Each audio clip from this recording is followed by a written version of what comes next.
Bonsoir Pierre Chapas. Bonsoir Eric. Tu es le président cofondateur du site de médias social Wikio. Oui. Et on voudrait parler ce soir rapidement, en trois questions, en trois grands points, de ce qui se passe autour de Wikileaks. Ce week-end, tu as parlé de la première InfoWar, de la première guerre de l'information. Est-ce que tu peux nous dire ce qui te choque et qu'est-ce qui te choque là-dessus? Alors, ce qui me choque, c'est le fait que c'est la première tentative de censure mondiale de l'Internet, qui est une tentative qui est menée par tous les gouvernements, sous la pression du gouvernement américain et par les services secrets, notamment les services secrets américains. On assiste à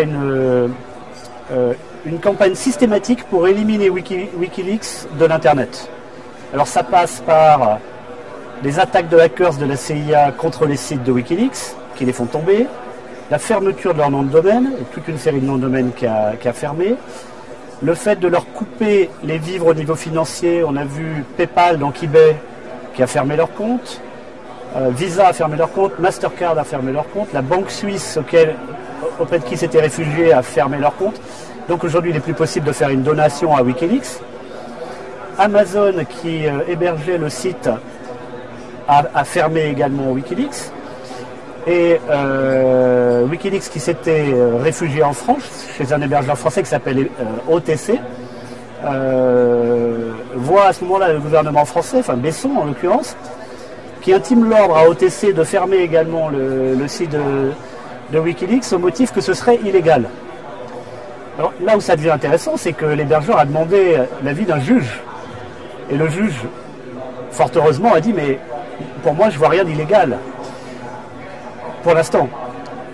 Et pourquoi? Parce que ça touche à un débat qui est fondamental. On ne peut pas confondre le fait de fuiter une information secrète. Par exemple, si vous travaillez dans l'administration, dans l'armée, vous fuitez une information secrète, vous êtes condamnable. D'ailleurs, le soldat américain qui a donné les câbles diplomatiques à Wikileaks est en prison pour le restant de sa vie. Par contre, le fait de disséminer une information qui a fuité, c'est le boulot de la presse. C'est l'essence même du boulot de la presse. Et donc pour moi, Wikileaks est un organe de presse d'un type nouveau qui a droit au même type de protection que n'importe quel organe de presse. C'est une question de démocratie. C'est pour ça que, comme énormément de professionnels de l'Internet, quand on voit cette offensive mondiale globale de tous les gouvernements pour essayer de les réduire au silence, on est très très inquiet, on a envie de les aider, parce qu'on ne veut pas que le futur de l'Internet, ça soit l'Internet à la chinoise. Alors Reporters sans frontières, ce week-end, a pris la défense de Wikileaks. Oui, Reporters sans frontières, organisation de protection de la presse et des journalistes et des médias dans le monde. Est-ce que les médias dans leur ensemble ne sont pas un peu à la traîne? Alors c'est très frappant, les médias traditionnels, hein, les grands médias, les journaux, les chaînes de télé, sont lentes à prendre conscience de ce qui se passe et rendre compte des informations de manière très factuelle.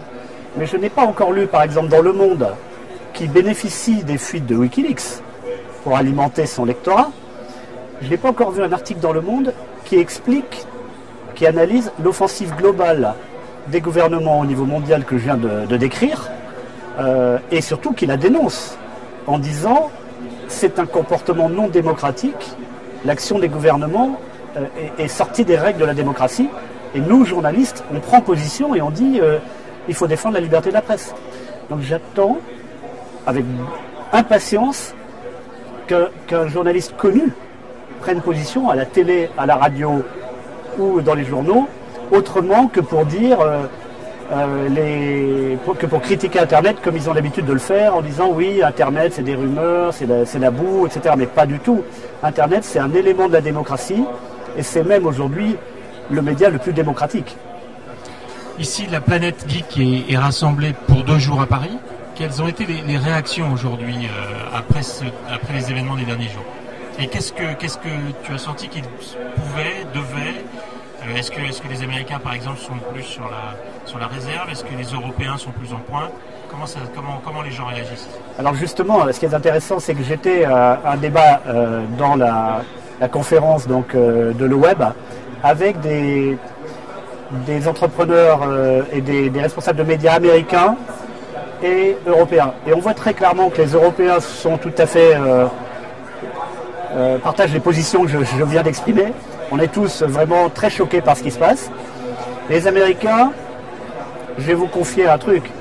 Il y avait un intervenant du Wall Street Journal dans la table ronde. Il m'a dit avant de rentrer sur la scène, je ne peux pas dire le fond de ma pensée parce que je suis le Wall Street Journal. C'est-à-dire que les Américains ont peur. Et on pourrait presque imaginer qu'il y a une sorte de macartisme 2.0 qui se développe aux États-Unis, où on fasse la chasse non seulement à Wikileaks, mais à la presse libre. D'ailleurs, c'est quand même incroyable que ça se produise sous un gouvernement démocrate. Mais Lieberman, qui est l'un des sénateurs les plus en pointe dans cette affaire, a très clairement dit qu'il considérait que le New York Times devait être attaqué au même titre que Wikileaks pour avoir diffusé ces informations. Donc, qu'est-ce que les journalistes attendent pour se défendre? Est-ce qu'il y a des initiatives qui ont été lancées ici aujourd'hui sur ce sujet? Alors, on discute de plusieurs initiatives. Dans l'immédiat, c'est une initiative sur Twitter qui a été prise où tous les internautes ou les gens qui sont présents au web, ou même d'ailleurs qui ne sont pas présents au web, sont invités à répondre à la question suivante. Est-ce que les actions des gouvernements sont légitimes ou non? Et pour y accéder, il faut taper le hashtag Wikileaks le web. Comme ça, on aura l'opinion globale de la communauté du web. Mais aujourd'hui, elle est très claire. C'est une bataille pour la démocratie du futur qui est en cours. Il y a des milliers de personnes sur Internet qui sont mobilisées. Par exemple, pour faire des sites miroirs, des sites de Wikileaks pour permettre à l'information d'être toujours en ligne. Par exemple, en les aidant financièrement quand ils le peuvent, malgré les risques que ça implique. Parce que vu le comportement des gouvernements, on peut imaginer qu'ils vont se faire un plaisir de regarder qui a aidé financièrement Wikileaks. Mais malgré ça, les internautes se défendent ce droit à l'expression qui fait qu'Internet est un média tellement extraordinaire. Et c'est un média qui est en train de changer la politique à l'échelle mondiale. C'est aussi ça qui est en train de se passer. C'est un combat qui va définir le futur de l'Internet. Merci beaucoup, Pierre Chappaz. Merci. Merci.